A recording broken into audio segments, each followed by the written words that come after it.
Eu chamo Walter Aguiar Martins Júnior. O título da palestra é Novo Mapa de Densidades e Descargas Atmosféricas dos Municípios do Brasil.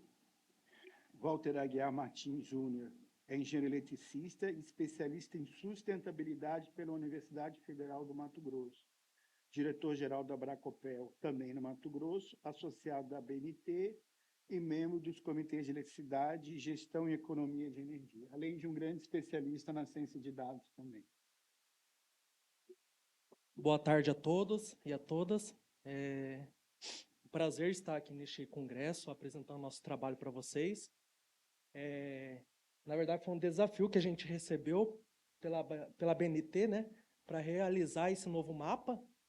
E eu vou apresentar para vocês uma proposta do mapa de densidade de raios do Brasil para uma norma brasileira, que é a 5419. Este trabalho foi pego no chifre do boi por mim, mas não teria sido realizado se não fosse o apoio principalmente do Kleber Nakarato do INPE, que me deu toda a orientação durante esse processo, foi me coordenando nesse sentido, mas também contou com o apoio e colaboração dos professores, a Daniela, Danilo e do Marcelo, lá do programa onde eu faço mestrado hoje. Então, eu vou apresentar para vocês uma breve contextualização no mundo, no Brasil, qual que é o problema que nós temos a partir disso e como que foi realizado esse trabalho. Então, vamos lá. Então, uma visão do que tem acontecido no mundo hoje é que os raios são uma das principais causas, então, de mortalidade relacionada ao clima no mundo. De todos os eventos naturais que provocam acidentes e que matam, o que mais matam são os raios. 2/3 dos acidentes industriais causados por eventos naturais são relacionados à incidência de raios. A incidência direta e indireta dos raios também foram responsáveis por 1/3 dos acidentes que envolvem os tanques de armazenamento de combustíveis e outros líquidos aí inflamáveis, né? A mudança climática, que é orientada pelo aquecimento global, principalmente, ele é a principal causa para o aumento de densidade de descargas atmosféricas que a gente tem visto no mundo. Dito isso, já fica claro o porquê que o mapa precisa ser atualizado, porque ele foi realizado com base de um conjunto de dados de satélites da NASA de 98 a 2013. E já vem estudos ao longo do tempo, tanto de observação em campo, em vários locais do mundo, como também aqui no Brasil, evidenciado que vem aumentando, tem uma série temporal que vem aumentando a densidade de raios no Brasil e no mundo. Agora, no Brasil, ele é o país com a maior incidência de descargas atmosféricas, como todos já sabem, e este aqui, o 7 e o 8, é resultado de um trabalho que eu estou conduzindo com o professor Danilo e no meu mestrado também, que é uma revisão sistemática que a gente está fazendo sobre a morbidade de acidentes de raio e a mortalidade também. A gente vai traçar um mapa da demografia de acidentes de raios no Brasil. E a gente verificou que, em 25 anos, teve 3.408 vítimas de acidentes de descargas atmosféricas no Brasil, com 2.279 fatalidades. Isso representa 67% de fatalidade dos acidentes aqui no Brasil. Interessante que nessa revisão que a gente está fazendo, a gente observou um padrão. Eu não sei explicar o porquê ainda que é esse padrão, mas os países desenvolvidos, a letalidade do acidente de raio varia entre 6% e 30%.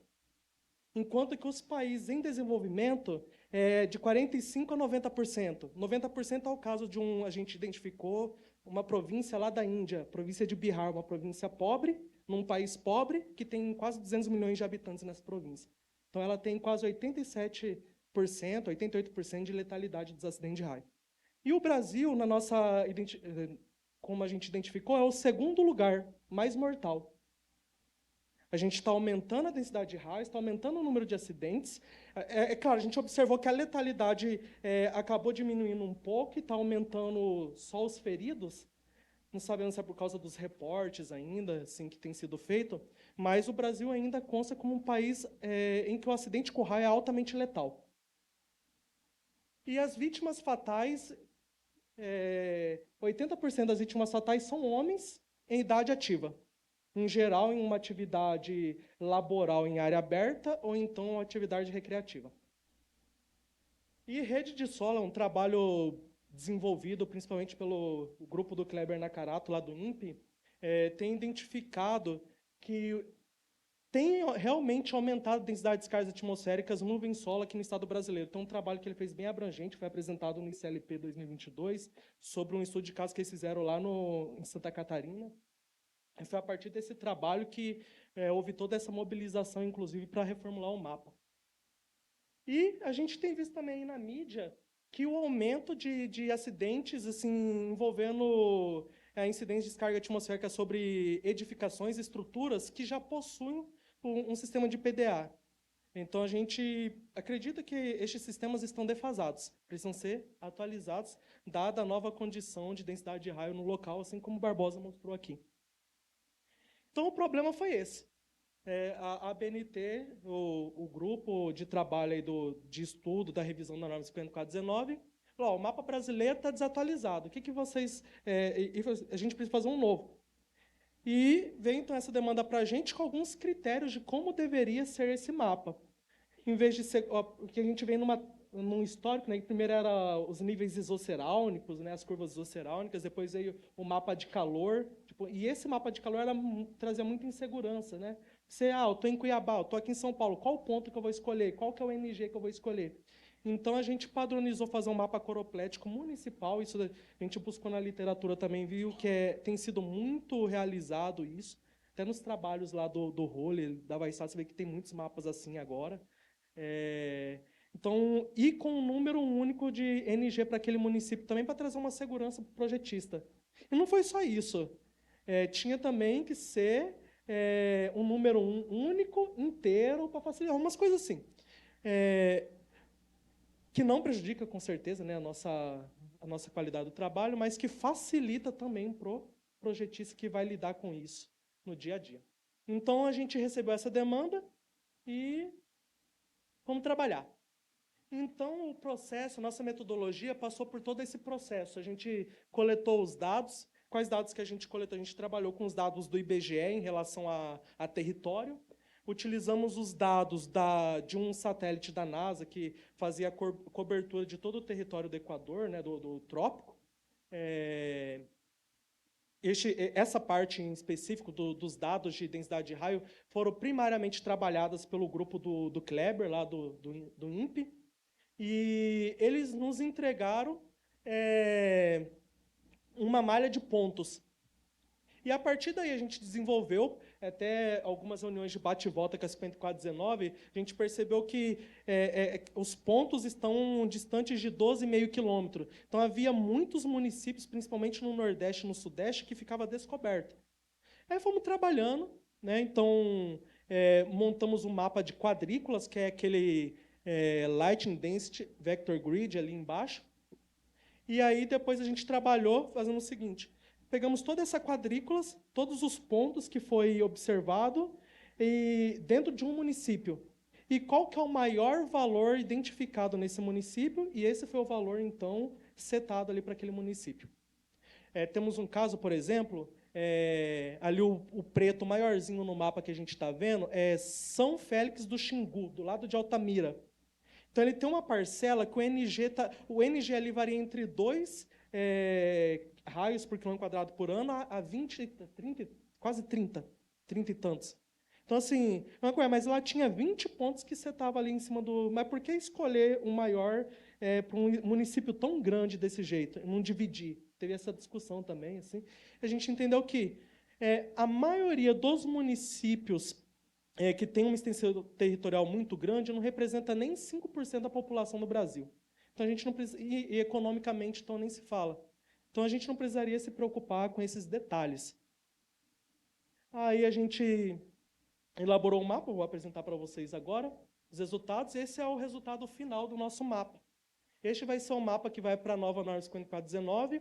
A gente vê que foi classificado em 16 categorias, 16 categorias, que varia ali do magenta até o preto, e onde cada categoria tem um valor de NG. 2, 4, 6, 8, 10, 32. E aí a gente tinha um outro dizer assim, um outro problema para padronizar. Porque tem muitos... Pegar toda a magenta ali, que está 2, são municípios que têm um índice NG que varia de 0, alguma coisinha, quase 0 até 2. Então, o que o projetista escolher? Então, a gente pegou e, para a norma, vai setado, então, só o valor inteiro par. 2, 4, 6, 8. Quem está com NG igual a 0 vai ser 2. 0,1 vai ser 2. Quem está com NG igual a 3,5 vai ser 4, a nível de projeto. Quem está com NG igual a 5,6 vai ser 6. E é isso. Aí a gente tem aqui, vou apresentar alguns resultados para vocês depois, aí a região norte. É até interessante que a gente vê que ali do lado tem Manaus, São Félix, São Gabriel da Cachoeira, uma coisa assim. São os hotspots, né? Ali do lado de Altamira também tem um hotspot de alta densidade de raios também. E o lado oposto que é o Nordeste. O Nordeste, em geral, ele tem uma baixíssima densidade de descargas atmosféricas. A região sul, sudeste, o pico aqui, o hotspot está na divisa entre São Paulo, Minas Gerais, Rio de Janeiro. É uma região de serra e vai terminar lá na Serra da Mantiqueira, se não me engano. Hã? É isso, né? Então, é uma região que tem bastante densidade de raios. E tem aqui também a oeste de Santa Catarina, ali, né, do Rio Grande do Sul também, são os maiores, são os hotspots ali da região sul. Centro-oeste não tem tantos problemas, então é o nosso mapa. E aqui eu fiz a distribuição de como que se dá. O eixo Y ali dos histogramas são o número de municípios. E aqui para o Brasil a gente vê quantos municípios tem dentro de cada categoria. E a gente vê que o Nordeste está quase todo aqui concentrado. Aqui está, o limite aqui é 780 municípios que está nesse NG. E a gente está discutindo ainda essas distribuições, o porquê que elas são tão diferentes. Se você observar o Nordeste, quase todo o Nordeste ele está numa faixa que a densidade de raios é bem baixa, né? E a gente vê que no Norte está bem equilibrado. E essa é a distribuição do Brasil. A gente vai trazer alguns, ainda é um paper que está em construção ainda, no trabalho do mestrado, então a gente está fazendo algumas elaborações ainda. E aqui foi uma coisa que a gente foi avaliar também, que se eu for considerar o NG atual da norma, 64% da população do Brasil está em municípios que têm um NG menor que 10. E 36% da população está em municípios que têm um NG entre 10 e 20.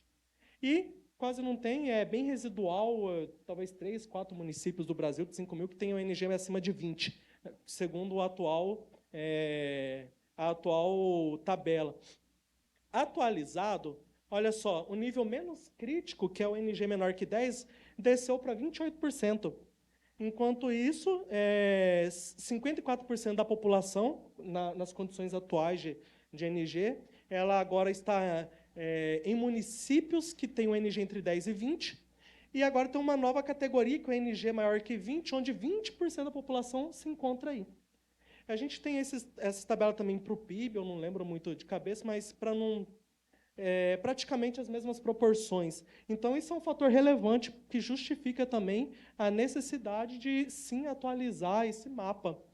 E, assim como o Barbosa fez alguns testes, a gente também fez. Só que a gente usou os estudos de caso da própria anexo E da norma para validar.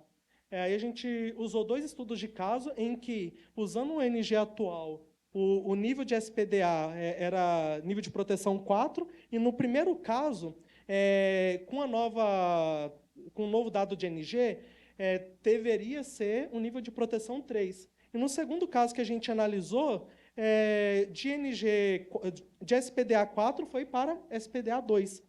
Então, olha como é crítico. Então, justifica também o que a gente tem visto aí de edificações que estão sendo atingidas por raio e sofrendo danos, mesmo possuindo um sistema de PDA. Esse é o nosso trabalho. Muito obrigado.